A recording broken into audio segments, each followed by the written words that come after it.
스가랴 12장 말씀입니다. 9장에서 11장까지는 예수님의 초림에 대한 예언이라고 한다면, 이제 12장부터 마지막 14장까지는 예수님의 재림에 대한 그러한 부분입니다. 재림 또 회복, 이런 것들이 이제 예언이 된 것이죠. 12장에서는 크게 두 가지가 예언이 되어 있습니다. 하나님의 백성이 승리한다 하는 것입니다.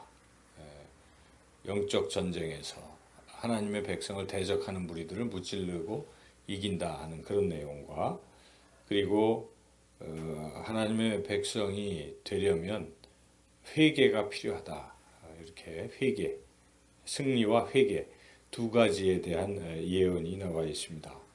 1절에서 9절까지가 이제 승리에 대한 예언인데, 본문에서 우리가 읽은 것처럼 하나님께서 이스라엘 백성을 여러 가지로 비유하시면서 승리하게 될 것이다 말씀하십니다. 첫 번째는 2절에 보니까 취하게 하는 잔이 되게 하신다. 그래서 예루살렘, 지금 여기 예루살렘은 하나님의 백성을 상징하는 것이죠. 하나님의 백성이 그 사면 민족에게 취하는 잔이 된다.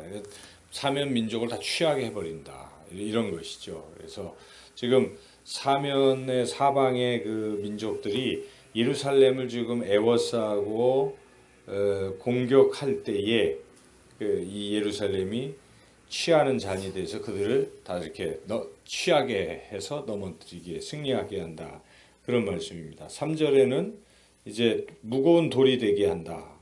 3절에는 그렇게 돼 있죠. 그래서 예루살렘을 모든 민족에게 무거운 돌이 되게 하리라. 그래서 사람들이 그걸 들어볼 때 듣는 사람들이 다치고, 또 다 하나님께서 승리하게 하신다, 이런 뜻이고, 또 친히 4절에는 하나님께서 모든 말, 타고 다니는 이 말을 놀라게 하고, 그것도 말 탄 자들을 미치게 하고 해서 어쨌든 그 모든 민족들을 눈이 멀게 하고 하나님께서 승리하게 하신다, 이런 뜻입니다. 그래서 5절에 보니까 예루살렘이 이겼다, 하나님 때문에 이겼다, 이제 이렇게 이야기하게 될 것이다. 그다음에 6절에는 두 가지로 또 비유를 하고 있죠. 화로와 횃불, 두 가지입니다. 그래서 나무 가운데 화로가 있으면은 그 화를 다 태워버릴 수 있고, 또 곡식단 사이에 횃불이 있으면 곡식단을 다 태울 수 있는 것이, 이와 같이 예루살렘은 그런 존재가 돼서 주변에 아무리 애워싸고 공격을 할지라도 승리하게 하실 것이다, 이제 그런 뜻입니다. 그래서 9절까지 다 승리하게 하신다. 그래서 이 9절 말씀해 보니까 예루살렘을 치러 오는 이방 나라들을 그날에 내가 멸하기를 힘쓰리라. 이렇게 하나님께서 함께 하셔서 승리하게 하시겠다, 이런 말씀입니다. 이 예언의 말씀을 우리가 생각할 때에 여기에 이스라엘이라는 것은 곧 오늘날로 말한다면 이제 교회입니다. 교회. 그래서 교회는 승리한다, 이런 우리가 귀한 교훈을 얻을 수가 있습니다.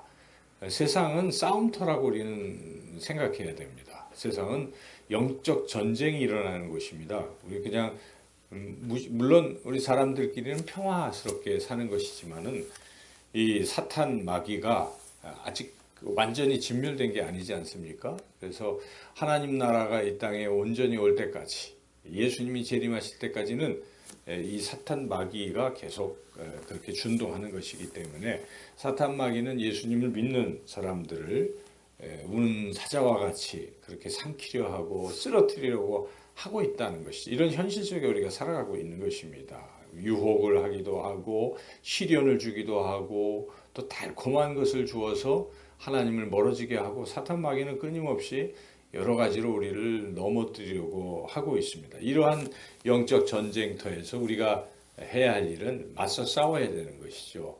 마귀를 대적하고 싸워야 되는데, 싸울 때 꼭 가져야 될 마음은 승리한다는 그런 확신을 가져야 된다는 것입니다. 어느 전쟁, 어느 싸움에서도 승리에 대한 확신 없이 이기는 경우는 없습니다. 항상 이긴다, 이길 수 있다, 내게 능력 주시는 자 안에서 내가 모든 것을 할 수 있다, 이런 믿음을 가질 때 이기는 것입니다. 근데 오늘 말씀을 통해서 우리가 분명히 보는 것입니다. 하나님이 함께 하셔서 예루살렘으로 그런 여러 가지 횃불과 화로가 되게 하시고 돌이 되게 하시고 그렇게 취하는 잔이 되게 하셔서 승리하게 하시는구나. 하나님은 우리를 반드시 이기게 하신다. 우리는 능력이 없지만 하나님은 전능하시고 우리 예수 그리스도께서 대장이 되신 예수님께서 마귀를 이미 십자가에서 진멸하셨기 때문에 우리는 예수님을 따라가면 반드시 이길 수 있습니다. 이런 확신을 가지고 오늘도 영적 전쟁에서 승리하고 그 승리가 습관이 돼야 된다고 저는 믿습니다. 자꾸 이기는 습관을 해야 이기는 것이지 지는 사람들은 계속 지는 것이에요. 하나님의 자녀도 세상 유혹에 자꾸 넘어가고 또 지고 하다 보면 늘 지는 인생이 그렇게 지다가 완전히 만신창이가 돼서 하나님 나라 가는 것보다는 우리가 여기서 항상 승리하고 이기고 마귀를 이기고 하나님 다스림에 복종해서 승리를 맛보고 그렇게 살아가야 한다는 것입니다. 그런데 할 수 있다는 것입니다. 우리 크리스찬은 예수님 때문에 우리가 승리할 수 있는 줄로 믿습니다. 또 이제 10절에서 14절까지 말씀은 회개한다는 것이죠. 여기 보면은 10절 이 부분이 우리 한번 같이 한번 읽어보고 10절을 시작. 내가 다윗의 집과 예루살렘 주민에게 은총과 강구하는 심령을 부어주리니 그들이 그 찌른 바 그를 바라보고 그를 위하여 애통하기를 독자를 위하여 애통하듯 하며 그를 위하여 통곡하기를 장자를 위하여 통곡하듯 하리로다. 이게 그를 바라보고 애통하고 그를 그 찌른 것 때문에 애통해야 한다는 것은 이스라엘 백성들이 예수님을 십자가에 못 박아 죽였지 않습니까? 그래서 그 창으로 찌르고 자신들이 십자가에 못 박았던 예수님을 바라보며 정말 잘못한 것을 애통해하고 회개하는 것이죠.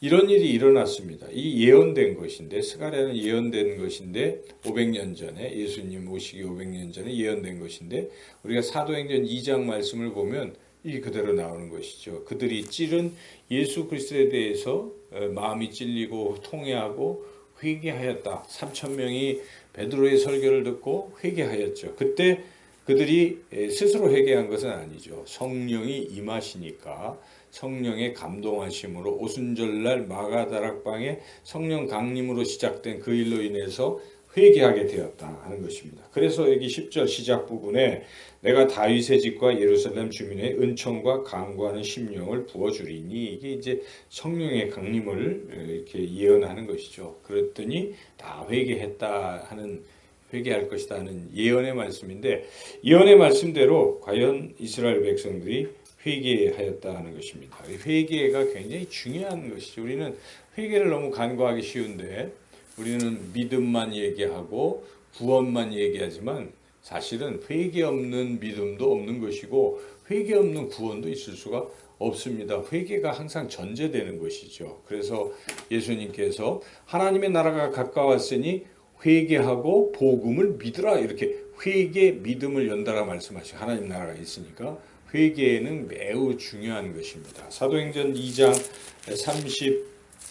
37절 38절을 우리가 한번 찾아서 읽어보겠습니다. 이 스가랴 예언이 이루어진 부분이죠. 사도행전 2장 37절 38절 말씀 같이 한번 36절부터 읽으면 더 지금 우리가 보았던 스가랴의 예언이 그대로 이루어진 것을 알 수가 있는데요. 사도행전 2장 36절에서 38절까지 같이 한번 읽어보겠습니다. 그런즉 이스라엘 온 집은 확실히 알지니 너희가 십자가에 못 박은 이 예수를 하나님이 주와 그리스도가 되게 하셨느니라 하니라. 그들이 이 말을 듣고 마음에 찔려 베드로와 다른 사도들에게 물어 이르되 형제들아 우리가 어찌할꼬 하거늘 베드로가 이르되 너희가 회개하여 각각 예수 그리스도의 이름으로 세례를 받고 죄사함을 받으라. 그리하면 성령의 선물을 받으리니. 그렇지 않습니까?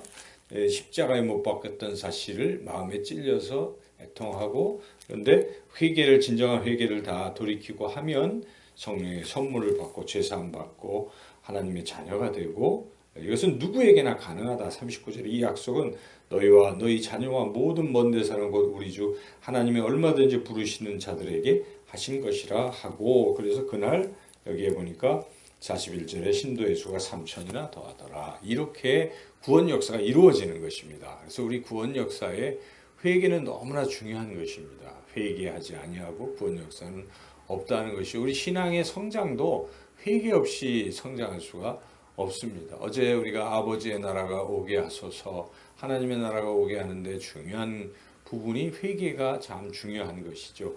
회개 없이 하나님께 순종하는 일이 없는 것이죠. 그래서 내가 정말 그동안 하나님 아버지께 순종하지 못했고 내 마음대로 살았습니다 라는 것을 우리가 하나님 앞에 고백할 때 드디어 하나님의 다스림을 받게 되고, 하나님 나라가 우리 심령에 임하고 나로 인해서 가족이, 교회가, 이 사회가 하나님 나라가 되는 것입니다.